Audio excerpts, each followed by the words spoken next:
ಪಾತ್ರಕ್ಕೊಬ್ಬ ಬೇಕು ಅಂತ, ಈ ಮನುಷ್ಯನಾದ್ರೂ ಚೆನ್ನಾಗಿರ್ತಾನೆ ಅಂತ ಹೇಳಿ ಅವ್ರು ಬಂದು ಹೇಳಿದ್ರು ಅಂತ ಒಂದು ವದಂತಿ. ಆಮೇಲೆ ನಮ್ಮ ವೀರಣ್ಣವರು ಅವರ ದೃಷ್ಟಿಗೆ ಬಿದ್ದು, ಅವರು ನನ್ನ ಸಂಸ್ಥೆನಲ್ಲಿ ತಾನು ಇದ್ದಿದ್ದವನು ಅಂತ ಹೇಳಿ ಅವ್ರಿಗೂ ಬಹಳ ಸಂತೋಷ ಆಯ್ತು. ಸರಿ ಕರ್ಕೊಂಡು ಹೋಗಿ ನಮಗೆ ಟೆಸ್ಟ್ ಎಲ್ಲ ಮಾಡಿ ಬಣ್ಣ ಗಿಣ್ಣ ಎಲ್ಲ ಹಾಕಿ, ಸರಿ ನಾಟಕದ ಕುಣಿತ ಗೊತ್ತಿದೆಯಲ್ಲ, ಸಿನಿಮಾದಲ್ಲಿ ಹೇಗಿರ್ಬೇಕು ಒಂದು ನಿಗದಿ ಮಾಡತಕ್ಕಂತಹ ಸ್ಥಳ ಇರುತ್ತೆ, ಅಷ್ಟರಲ್ಲೇ ನಾವು ಎಲ್ಲ ಪ್ರತಿಯೊಂದನ್ನು ಅಭಿನಯ ಮಾಡಿ ತೋರಿಸ್ಬೇಕು. ನಾಟಕದಲ್ಲ ಕೈ ಎಲ್ಲ ಅದು ಇದೆಲ್ಲ ಬೀಸ್ಕೊಂಡು ಜೋರಾಗಿ ಬಾಯಿಗೆ ಎಲ್ಲ ಬಿಟ್ಕೊಂಡು ಕೈಗಿಂಡ ದಪ್ಪರಾಗಿ ಆಳಿಸ್ಕೊಂಡು ಮಾತಾಡೋದು, ಈ ತರ ನಮ್ಮದು.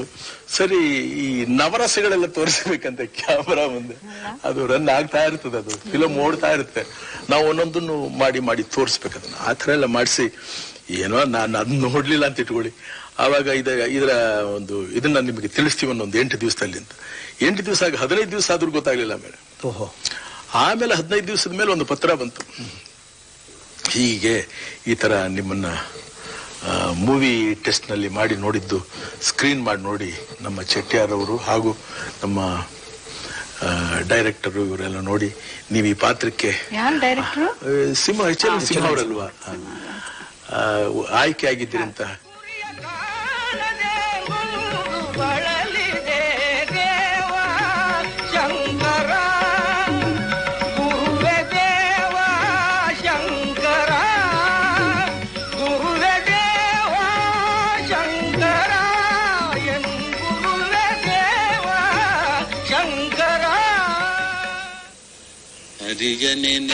ರಾಜ್ ಎಲ್ಲ ಬಗೆಯ ಪಾತ್ರಗಳಲ್ಲಿ ಅಭಿನಯಿಸಿದ್ದರೂ ಇಂದಿಗೂ ಭಕ್ತಿ ಪ್ರಧಾನ ಪಾತ್ರಗಳ ಬಗ್ಗೆ ಅವರಿಗೆ ಅಪಾರ ಒಲವು. ರಾಜ್ ಅಭಿನಯದ ಮೊದಲ 100 ಚಿತ್ರಗಳಲ್ಲಿ 70ಕ್ಕೂ ಹೆಚ್ಚು ಪೌರಾಣಿಕ ಚಿತ್ರಗಳೇ. ಭಕ್ತಿ ಪಾತ್ರಗಳಲ್ಲಿ ರಾಜ್ ಮೈದುಂಬಿ ಅಭಿನಯಿಸುತ್ತಾರೆ. ಆ ಪಾತ್ರದಲ್ಲಿ ಪರಕಾಯ ಪ್ರವೇಶ ಮಾಡುತ್ತಾರೆ ಅಥವಾ ಆ ಪಾತ್ರವೇ ಆಗಿಬಿಡುತ್ತಾರೆ ಎಂಬುದು ಹೆಚ್ಚು ಸೂಕ್ತ. ಬೇಡರ ಕಣ್ಣಪ್ಪ, ಹರಿಭಕ್ತ, ಓಹಿಲೇಶ್ವರ, ಭಕ್ತ ಕನಕದಾಸ, ಸಂತ ತುಕಾರಾಂ, ಭಕ್ತ ಕುಂಬಾರ ಮುಂತಾದ ಚಿತ್ರಗಳಲ್ಲಿ ಅವರ ಅಭಿನಯ ಅಮೋಘ, ಅನನ್ಯ. ಅನುಜಯಾಳಿದವನ ಬೆಂಕಿ ಮುಕ್ತದಂತೆ ಕಾಯ್ದ ರುಕ್ಮನ, ಅನುಜಯಾಳಿದವನ ಮೂರ್ತಿಯನ್ನು ನೋಡಿರೋ ಈತನೀಗ ವಾಸುದೇವನು.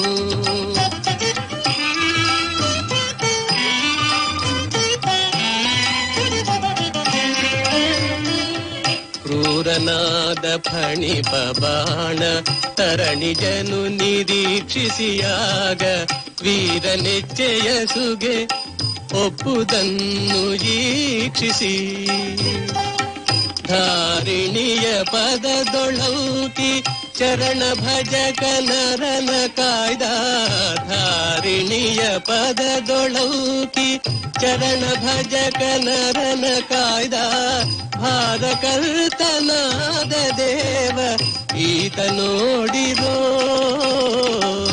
ಈತನೀಗ ವಾಸುದೇವನು. ನಮೋ ಭೂತನಾಥ ನಮೋ ದೇವದೇವ, ನಮೋ ಭಕ್ತಪಾಲ, ನಮೋ ದಿವ್ಯ ತೇಜ, ನಮೋ ಭೂತನಾಥ ನಮೋ ದೇವದೇವ, ನಮೋ ಭಕ್ತಪಾಲ, ನಮೋ ದಿವ್ಯ ತೇಜ, ನಮೋ ಭೂತನಾಥ. ಭವ ವೇದ ಸಾರ ಸದಾ ನಿರ್ವಿಕಾರ, ಭವ ವೇದ ಸಾರ ಸದಾ ನಿರ್ವಿಕಾರ, ನಮೋ ಲೋಕಪಾಲ, ನಮೋ ನಾಡಲೋಲ.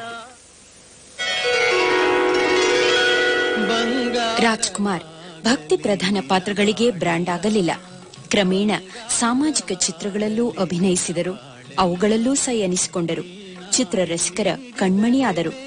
ಅಮ್ಮ, ಉಯ್ಯಾಲೆ, ಕಸ್ತೂರಿ ನಿವಾಸ, ಸಾಕ್ಷಾತ್ಕಾರ, ಬಂಗಾರದ ಮನುಷ್ಯ, ಭಲೆ ಹುಚ್ಚ, ಸನಾದಿ ಅಪ್ಪಣ್ಣ, ಸಂಧ್ಯಾ ರಾಗ, ಬಿಡುಗಡೆ, ಹೊಸ ಬೆಳಕು, ದೇವತಾ ಮನುಷ್ಯ, ಆಕಸ್ಮಿಕ ಮುಂತಾದ ಚಿತ್ರಗಳಲ್ಲಿನ ರಾಜ್ ಅವರ ಶ್ರೇಷ್ಠ ಅಭಿನಯ ನೋಡುಗರ ಮನರಂಜಿಸಿತು.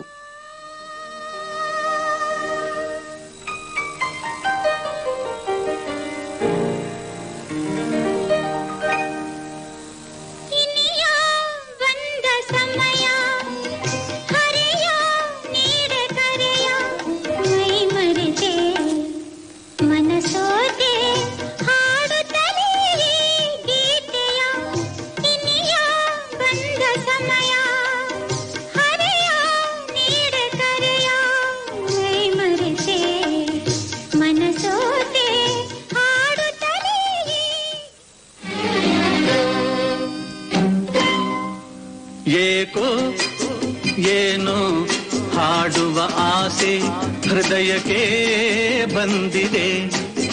ಏಕೋ ಏನೋ ಹಾಡುವ ಆಸೆ ಹೃದಯಕ್ಕೆ ಬಂದಿದೆ. ಅದೇನೋ ಅರಿಯೇ ಒಂದು ತಿಳಿಯೇ ಹರುಷ ತುಂಬಿದೆ. ಓಹೋ ಮುದ್ದಿನ ಮಲ್ಲಿಗೆ ನಾಚುವೆಯೇಕೆ ಮೆಲ್ಲಗೆ.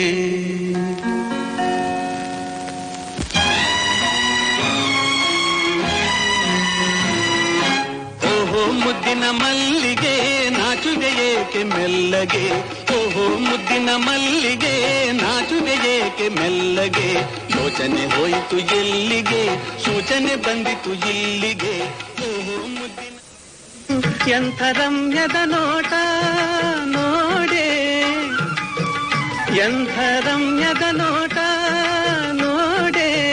ನಿನ್ನಯ ಒಡಲು ನೀರೇ ಅಂಗನೆ ನಿನ್ನಂಗ ಸಿಂಗಾರ ಕೊಪ್ಪಿರಲು. ಅಂಗನೆ ನಿನ್ನಂಗ ಸಿಂಗಾರ ಕೊಪ್ಪುವ ಬಂಗಾರದೊಡವೆ ಬೇಕೆ ನೀರೇ ಬಂಗಾರದೊಡವೆ ಬೇಕೆ. ಮಿಸ್ ಮಿಸ್ ಪುಸ್ತಕ ಬಿಟ್ಟು ಹೋಗ್ತಾ ಇದ್ದೀರಲ್ಲ, ಪುಸ್ತಕ ಬಿಟ್ಟು ಹೋಗ್ತಾ ಇದ್ದೀರಲ್ಲ ಅಂದ್ರೆ ಬರೀ ಪುಸ್ತಕ ಮಾತ್ರ ಅಲ್ಲ, ಮತ್ತೆ ಮನಸ್ಸು ಕೂಡ ಅಲ್ಲ.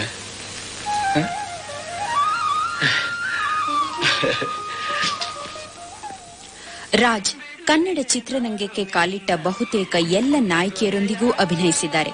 ಪಂಡರಿಬಾಯಿ, ಲೀಲಾವತಿ, ಬಿ ಸರೋಜಾದೇವಿ, ಜಯಂತಿ, ಜಯಮಾಲಾ, ಭಾರತಿ, ಆರತಿ, ಕಲ್ಪನಾ, ಲಕ್ಷ್ಮಿ, ಸರಿತಾ, ಅಂಬಿಕಾ, ಮಾಧವಿ ಹೀಗೆ ಅನೇಕ ನಾಯಕಿಯರು.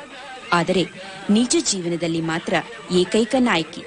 ಪ್ರತಿಯೊಬ್ಬ ಯಶಸ್ವಿ ಗಂಡಿನ ಹಿಂದೆ ಹೆಣ್ಣು ಇರುತ್ತಾಳೆ ಎನ್ನುವ ಮಾತು ಕ್ಲೀಶೆಯಂತೆ ಕಂಡರೂ ರಾಜ್ ಅವರ ಪತ್ನಿ ಪಾರ್ವತಮ್ಮನವರ ವಿಚಾರದಲ್ಲಿ ಇದು ಸಂಪೂರ್ಣ ಸತ್ಯ. ಅದು ನಮ್ಮ ಅಪ್ಪಾಜಿ ವಂಶದವಳು, ನಮ್ಮ ಪಾರ್ವತಿ. ಅವಳು ಹುಟ್ಟುವಾಗ್ಲೇನೆ ಅವರು ಹೋಗಿ ಅವಳ ನಾಮಕರಣಕ್ಕೆ ಹೋಗಿ ಆವಾಗಲೇ ಹೆಸರಿಟ್ಟಂತೆ ಇವಳು ನನ್ನ ಮುತ್ತರಾಜು ಹೆಂಡತಿ ಅಂತ ಹೇಳ್ಬಿಟ್ಟು. ಇವಳಿಗೆ 7 ವರ್ಷ ಎಲ್ಲಿ ಆಟ ಪಾಠ ಆಡ್ಕೊಂಡು ಒಂದು ಲಂಗ ಪಂಗ ಹಾಕೊಂಡು ಅಲ್ಲಿ ಬೀದಿಲಿ ಗೀದಿಲಿ ಒದ್ದಾಡ್ಕೊಂಡು ಆ ಧೂಳಿನ ಜೊತೆ ಆಟ ಪಾಠ ಆಡ್ಕೊಂಡಿದ್ದವಳು. ಹೋಗಿ ನಮ್ಮಪ್ಪಾಜಿ ನನ್ನನ್ನ ಅವಳನ್ನ ಕರ್ಕೊಂಬಕಂತ ಅಂತಂದ್ರು. ನನಗೆ ಈ ಸೈಕಲ್ ಸವಾರಿ ಅಂದ್ರೆ ಬಹಳ ಶೋಕಿ, ಬಹಳ ಹುಚ್ಚು ನನಗೆ. ಏನ್ ಮಾಡಿದ್ರೆ ಸೈಕಲ್ ತಗೊಂಡು, ಬಾಡಿಗೆ ಸೈಕಲ್ ತಗೊಂಡು 8 ಆಣಿ ಕೊಟ್ಟರು ನಮ್ಮ ಅಪ್ಪಾಜಿ. ಆ ಕಾಲದಲ್ಲಿ 8 ಆಣಿ ತಗೊಂಡು ಅವ್ರಿಗೆ ಎಷ್ಟು ಖರ್ಚಾಗುತ್ತೆ ಅದೆಲ್ಲ ಆದ್ಮೇಲೆ ಅವ್ರಿಗೆ ಲೆಕ್ಕ ಕೊಡ್ಬೇಕು. ಅವ್ರು ಬಹಳ ಶಿಸ್ತು ಆ ವಿಷಯದಲ್ಲಿ. ಸರಿ, ಯಡಿಯೂರು ಹೋದೆ.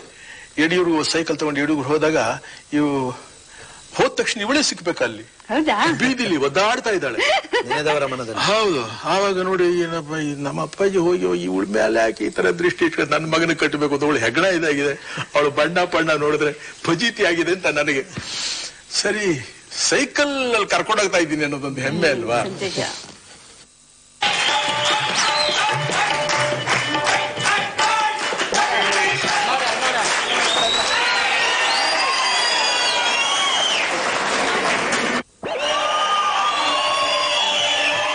ರಾಜ್ ಗಳಿಸದ ಪ್ರಶಸ್ತಿಗಳಿಲ್ಲ. ಬಂಗಾರದ ಹೂವು,